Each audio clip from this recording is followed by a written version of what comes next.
कितना भी कर जाओ, कितना भी लोन चढ़ा हुआ है, भगवान अब उसके भरोसे पर छोड़ दो कि हमने कुबेर भंडारी के भरोसे पर छोड़ दिया, हमने कुबेरेश्वर महादेव के भरोसे पर छोड़ दिया, हमने तो शिव को दे दिया। पर विश्वास, आपके यहां भी तो शिवलिंग होगा? नहीं।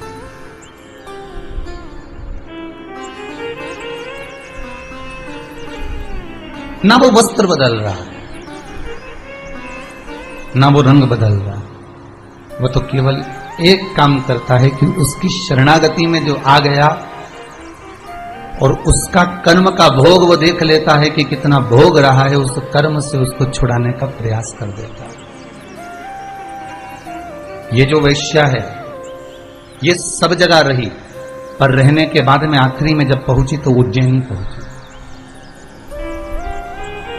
संदीपनी ऋषि की वो नगरी, बाबा देवादिदेव महादेव की वो धरा, मां छिपरा का पावन तट, अगर ये वेश्या पहुंची तो वहां पहुंची। शिव के धाम में शंकर के दरवाजे पर, चाहे उज्जैनी हो, विश्वनाथ की नगरी काशी हो, ओमकारेश्वर हो, सोमेश्वर हो, केदारेश्वर हो, नागेश्वर हो, त्र्यंबकेश्वर हो, परली बैद्यनाथ हो, बाबा धाम हो या कुबेरेश्वर धाम, शिव के दरवाजे पर व्यक्ति ऐसे जा ही नहीं सकता। शंकर के दरवाजे पर कोई ऐसे जा, क्योंकि शिव कहां का निवासी है? या तो कैलाश पर रहता है या फिर वो शमशान में रहता है। आप बद्रीनाथ चले जाओगे, केदारनाथ चले जाओगे, आप रामेश्वर, द्वारका, जगन्नाथ सब दूर घूमकर रह जाओगे, वृंदावन, गोकुल, बरसाना 50 बार चले जाओगे, सब दूर चले जाओगे, पर आपसे कोई कहे कि आपसे कोई पूछ ले, क्यों जी तुम ये बताओ कि तुम कैलाश कितनी बार गई, तो कोई तुमसे पूछे तो कैलाश हम नहीं गए भैया, वहां तो जाओ तो खूब खर्चा होता है, 1-1.5 लाख का तो टिकट ही टिकट हो जाता, और ऊपर से जो खर्चा है अलग, और खर्चा तो जाने दो, वहां पानी के अंदर सबसे बड़ा टेंशन तो ये, वहां ऑक्सीजन नहीं मिले, निपट गए तो फिर क्या मिले। और फिर कोई ने पूछ लिया क्यों साहब वृंदावन कितनी बार गए हो? अरे वृंदावन तो हमारे वो जीजी के लड़के के साथ चले गए, तो फिर हमारे मामा का छोरा गया उसके साथ चले गए, फिर हम दोनों भी घूमने चले गए, फिर हमारे बच्चों को भी दर्शन करा, वृंदावन तो हम खूब गए। फिर कोई तुमसे कहे कि तुम उज्जैनी आता, यहां शंकर जिसको बुला ले, शिव जिस पर करुणा कर दे, और शंकर जिसको हाजिरी देकर आमंत्रित कर ले, बस वही केदारनाथ जा सकता है, वही उज्जैनी महाकाल जा सकता है, वही विश्वनाथ की नगरी काशी जा सकता है, वही कुबेरेश्वर धाम जा सकता है, और वही चाहे केदार हो, चाहे ओमकारेश्वर हो, सोमेश्वर हो, नागेश्वर हो, वो वहां तभी जाएगा जब बाबा बुलाएगा। शिव कहते हैं कर्जा हो भी गया तो चिंता नहीं करना, शमी का पत्ता शहद में डुबो, श्रावण के महीने की 10वीं तिथि, कौन सी? श्रावण के महीने की 10वीं तिथि, एकादशी के एक दिन पहले, श्रावण महीने की 10वीं तिथि को शमी के पत्ते को, चाहे 21 हो, 11 हो, 51 हो, उसको शहद में डुबोकर शंकर भगवान के शिवलिंग पर उसको श्रृंगार करो।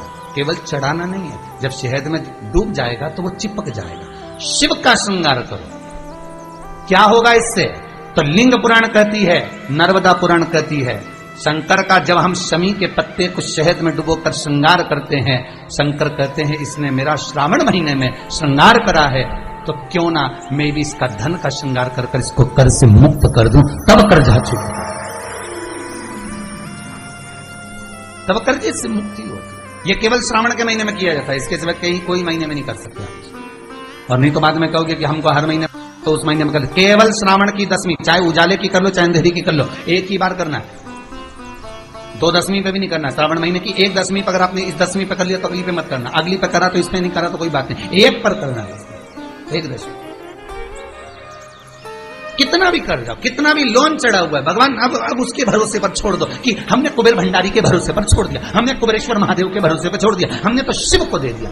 पर विश्वास रखकर, भरोसा रखकर, यहाँ ये पूरे आप कुबेरेश्वर धाम में कभी भी आओगे ना, तो यहाँ कोई बाबा जोगी घूमता नहीं मिलेगा। यहाँ तो हम भी नहीं मिले तुमसे, टाइम ही नहीं इतना कि तुमसे मिले। राम नाम जपें कि तुमसे मिले, भगवान का भजन करें कि तुमसे मिलते फिरे। और कई लोग तो अंदर पत्र भी भेजते हैं, श्रीमान जी आए हैं जरा 5 मिनट मिल लो। हमने कहा कुबेरेश्वर जी से मिला दो। हमारे पास आए क्या मिलने? तो कुबेर भंडारी से आए। हमसे मिलने आओ तो बात दूसरी, कुबेरेश्वर महादेव से मिलने आयो, अपना दुख, अपनी तकलीफ, अपना कष्ट, अपना रोग, अपनी बीमारी, अपनी बात हमसे मत कहो। इस भूमि पर खड़े होकर जो बोलोगे वो उससे कहो। हमारे दुख तो वो काटता है, तो हम किसी के दुख काट सकते हैं क्या? नहीं, दुख वो काटेगा, तकलीफ वो मिटाएगा, कष्ट वो काटेगा, उससे कहो।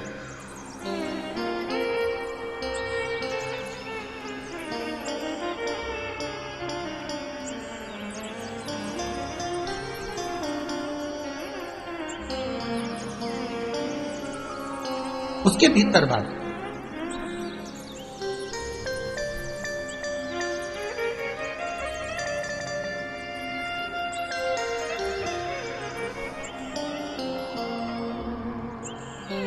बस वैश्या की चित्तवृत्ति में उतर गया वो ऋषि का स्वरूप। उसने कहा ये पुरुष बड़ा सुंदर है, उसको ऋषि नहीं दिख रहा।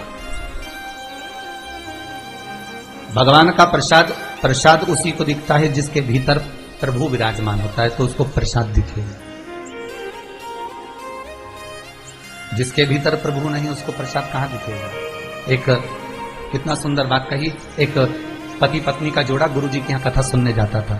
खूब कथा में गया, खूब कथा में, गंगा जी के घाट पर गुरु जी रहते थे और गंगा जी के घाट पर वो कथा सुनने के लिए जाता, खूब कथा सुनते। उनका एक पुत्र था, एक बेटा, 4 बेटे में से एक बेटा ऐसा था जिस बेटे के पांव विकलांग थे, बस घुटने के बल रगड़ कर चलता। होते हैं कई लोग, आपने भी देखा होगा, उसके पांव खराब दोनों। गुरु पूर्णिमा का दिन जब निकलते निकलते उन्होंने कहा हम तो गुरु जी के आश्रम से जाएंगे ही नहीं, यहीं सेवा करेंगे, यहीं पर विराजमान होंगे। समय निकलता गया, गंगा जी के घाट पर गंगा दशहरे का उत्सव आ गया। गंगा दशहरे का जब उत्सव आया, खूब भीड़ पड़ी, अपार। गुरु जी के आश्रम में ढेर भीड़ पड़ी और उसी में जो व्यक्ति इतने महीने से रह रहा था, उसी व्यक्ति ने आज गंगा दशहरे के दिन गुरु जी से प्रश्न किया, गुरुदेव हमें सेवा करते हुए आज कम से कम 20 साल हो गए, आपके यहाँ आते हैं, सेवा करते हैं गुरुदेव। गुरु जी बोले हाँ, मेरा बेटा जिसके पांव खराब हैं वो भी सेवा करता है, रगड़ रगड़ कर झाड़ू लगाता है, बुआरी लगाता है, कभी कभी फूलों की माला बना देता है, उसके पांव खराब हैं गुरुदेव। हाँ गुरुजी एक प्रश्न करना। गुरुजी बोले बोलो क्या प्रश्न करना है? प्रश्न केवल इतना सा है गुरुदेव कि जब हम इतनी सेवा करते हैं, इतनी आराधना करते हैं, इतनी आपकी चाकरी करते हैं, भगवान की भक्ति में 20 साल से लगातार जुड़े हुए हैं, हम मंदिर जाते हैं, कई बार आपके सामने भी प्रश्न आता होगा, मैं मंदिर जाती हूँ, अगरबत्ती लगाती हूँ, धूप बत्ती लगाती हूँ, दिया लगाती हूँ, पानी चढ़ाती हूँ, जल चढ़ाती हूँ, पंचामृत स्नान कराती हूँ, शंकर जी को बेलपत्र चढ़ाती हूँ, शंकर जी का अनुमोदन करती हूँ, भगवान ठाकुर जी की सेवा करती हूँ, घर में पूजन पाठ कोई नहीं करता, मैं जितनी करती हूँ, उसके बाद भी दुख क्यों? उस व्यक्ति ने भी यही कहा कि मैं इतना करता हूं, मेरी पत्नी इतना करती है, मेरा परिवार इतना करता है, खूब गंगा में डुबकी लगाए, खूब स्नान, खूब पूजन करे, इसके बाद आखिर क्या कारण है कि मेरे बेटे को रगड़ कर चलना पड़ता है, उसका पांव बेकार हो गया, मैंने कौन सा पाप करा था?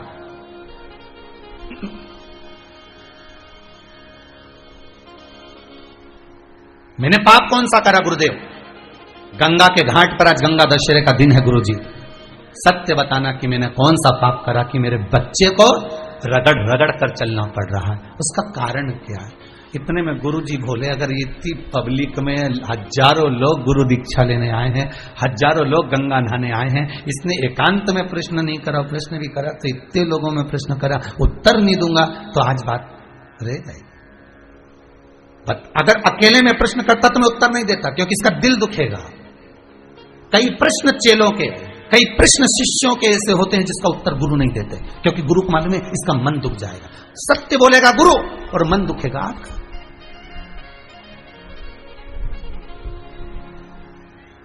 कई बार ऐसा हुआ कि गुरु सत्य नहीं बोल पाया, इसलिए मौन हो गया, बोल ही नहीं सका।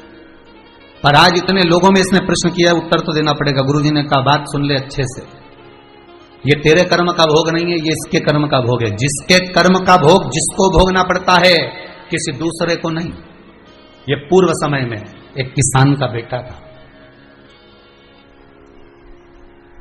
ये गांव में रहता था, किसान का बेटा था, बड़ा सुंदर था, बड़ा ज्ञानवान था, बड़ा विद्वान था, किसी चीज में कमी नहीं थी, बड़ा सुंदर, पूरा शरीर अच्छा दिया था भगवान ने इसको।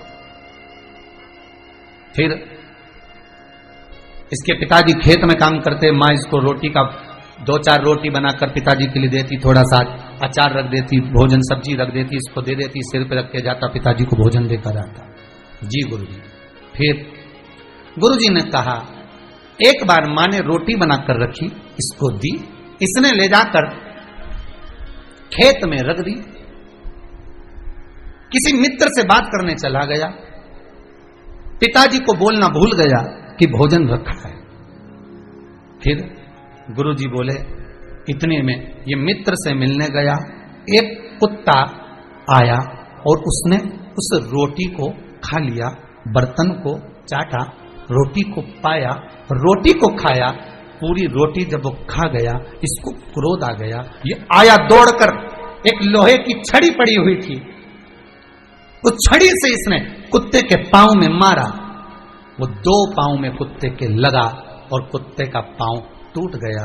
वो पूरा जब तक जिया रगड़ रगड़ कर चला, अपने पांव से मोहताज होकर 2 पांव से चलता रहा, 2 पांव रगड़ रगड़ कर अपनी जिंदगी को कोसता रहा। बस उसी कुत्ते की बद्दुआ इसको लगी, उसको चोट दी थी, इसलिए जन्म के बाद इसको चोट मिली।